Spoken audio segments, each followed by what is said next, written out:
Thanks for tuning in. Today we're going to be reviewing the iGPSPORT BSC100S GPS Cycling Computer. The iGPSPORT BSC100S is iGPSPORT's entry-level GPS cycling computer in their BSC lineup. At under $50, the BSC100S is budget-friendly GPS cycling computer that packs a pretty impressive range of features.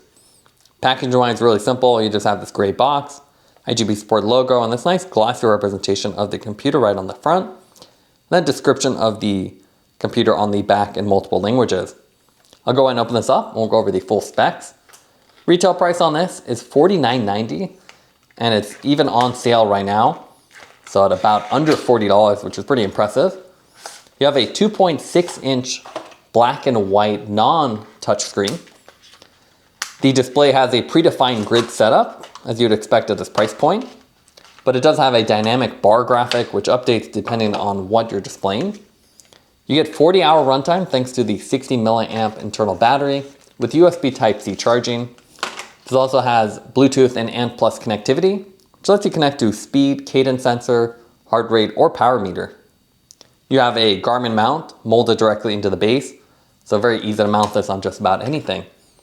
As far as what comes with it, you can see you have the computer itself, nice cardboard holder and a little screen protector, a little package with the handlebar mount, so very simple, just a puck, 2 O-rings, and the plastic base, and the quick start guide. So the computer by itself, that comes in at 65 grams, and then the handlebar mount, which consists of the 2 O-rings, and then the plastic base with a rubber backing. That's only 11 grams. The iGPSPORT BSC100S has a compact design with a tall 2.6-inch screen for improved visibility. Compared to today's oversized computers, this is still pretty small and compact form factor with these nice angled edges on the front and back and the subtle curves on the base that help conceal some of the size. It is a pretty small computer otherwise, though. You can see the battery is not that large, so it's well hidden. And then you have the Garmin base molded directly in here. Basic branding with the iGPSPORT on the top and not on the front, which is interesting. 2 physical buttons, so one on the bottom left and one on the bottom right, with the labels printed on the top. And you also have a USB Type-C charging port underneath this little cover. So you can see here, it's a big rubber cover, and if I pull that back, nice USB Type-C charging port. You don't actually get the USB Type-C charging cable, but at this point, everyone should have one already. The mounting design, again, really simple. It's a Garmin mount, so 2 tabs that protrude. This is non-removable. It's molded directly into the body. They include a very simple handlebar mount, and that's what takes these 2 tabs, slides them underneath the little cover. So it's a very standard design that almost everybody uses today. The handlebar mount is simple, 2 O-ring design, so you just take this, put the rubber pad behind it, swing the O-ring around the hook on each side, and then wrap around a handlebar.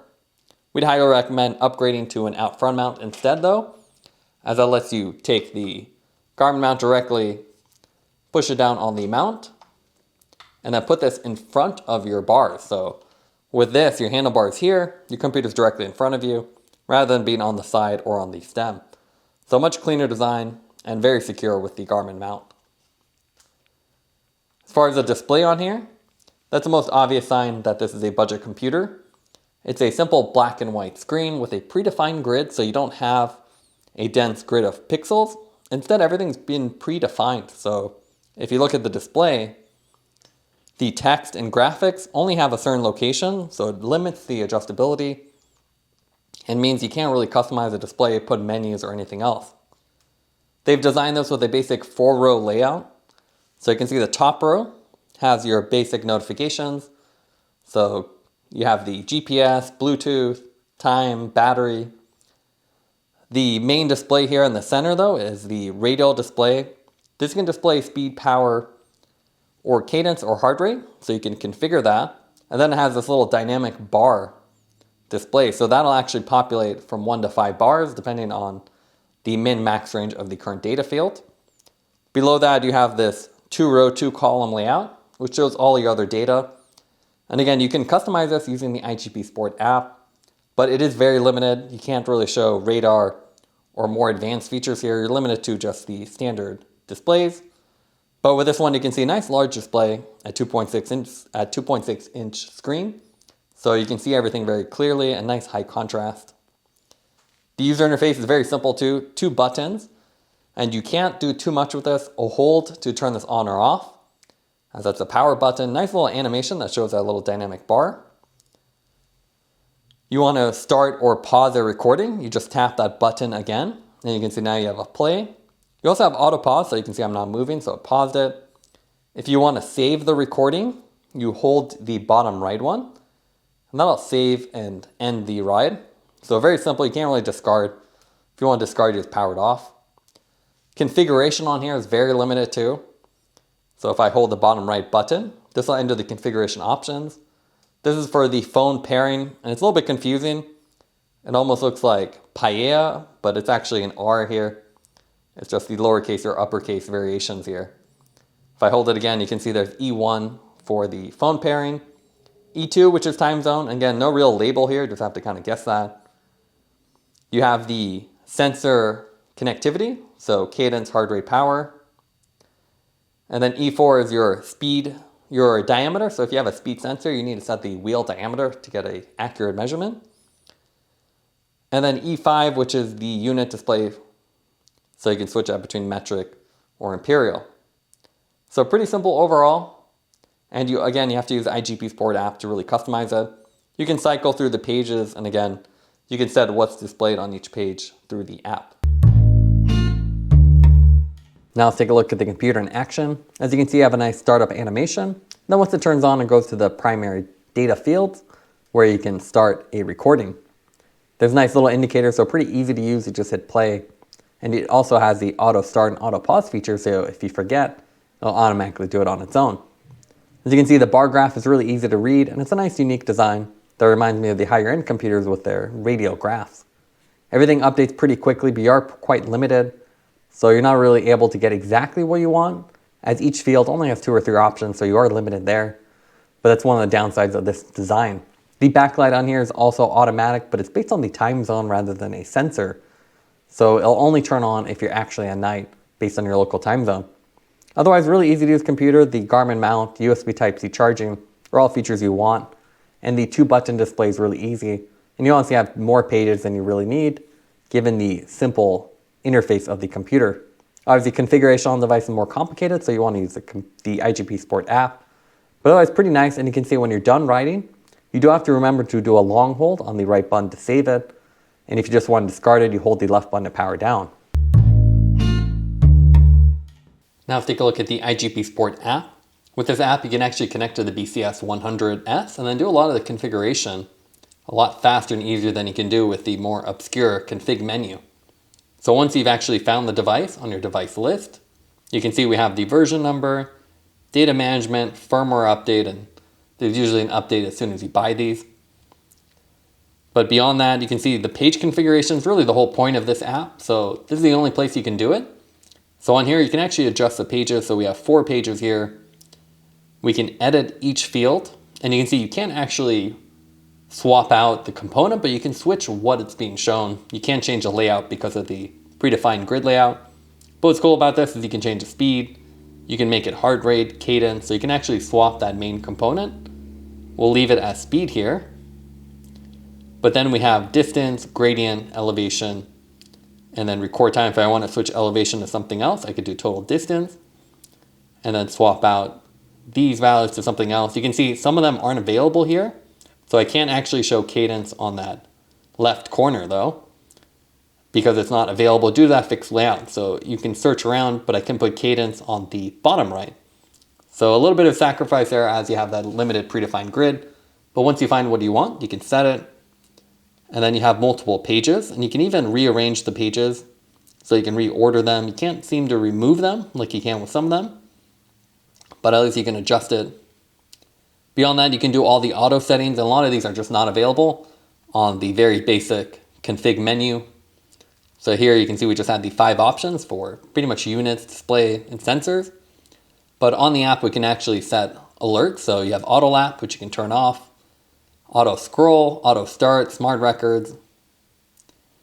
And then you can do basic things like alerts, so you can set up calorie, cadence, or other things that will pop up. And you can even get notifications from your phone if you enable that. So you can see, you can enable a bunch of cool features here. And it's a lot easier to configure on the app. As you can see here, we have the full collection of iGPSPORT computers. So we have the IGS100S, the 200S, and the 300T. So you can see with this one, the 200S gives you the color screen. So you actually have a pixel display rather than having everything predefined like you do with the 100S. This one's fully adjustable. You have menus, you have overlays, you have really nice graphics too, and obviously it's color. Non-touchscreen though.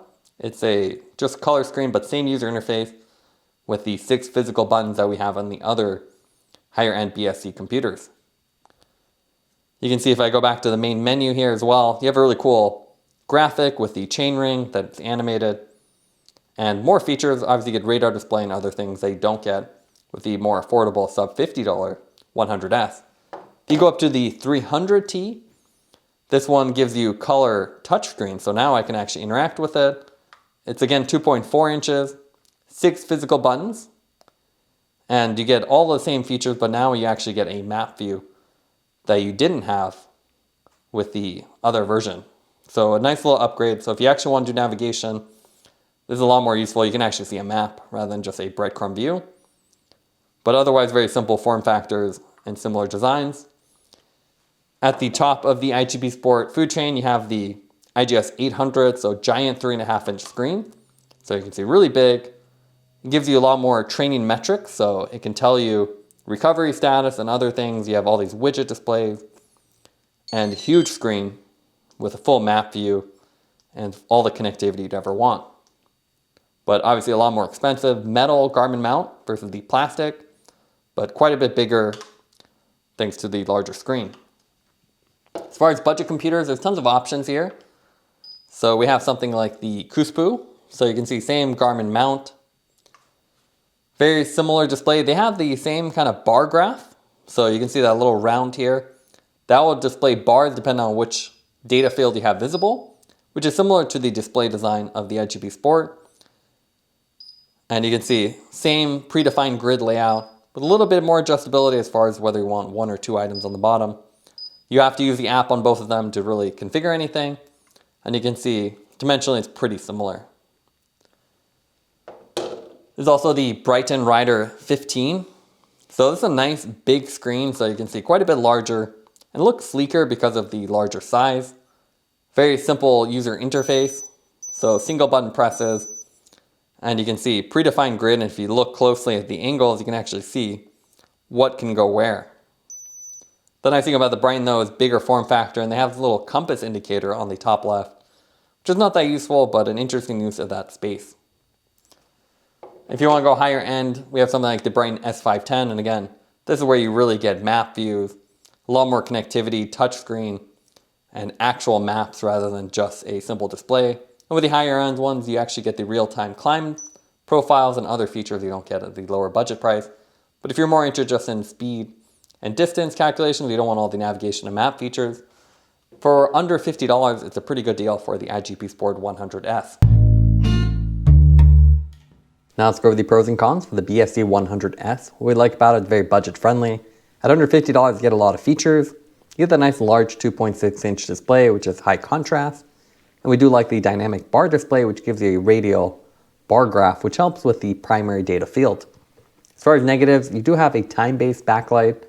So it's only based on sunrise and sunset, based on your local time zone instead of being manual or automatic with some kind of light sensor. Also has confusing configuration screens on the device due to the predefined grid, so you want to use the iGPSPORT app to do the configuration. Taking everything into account would give the computer an 8.9 out of 10. It's a nice budget-friendly cycling computer. Thanks for watching this review. Don't forget to like and subscribe. You can see more content from us on our website at thesweetcyclist.com, as well as follow us on Instagram at thesweetcyclist. This is The Sweet Cyclist reminding you to enjoy the ride.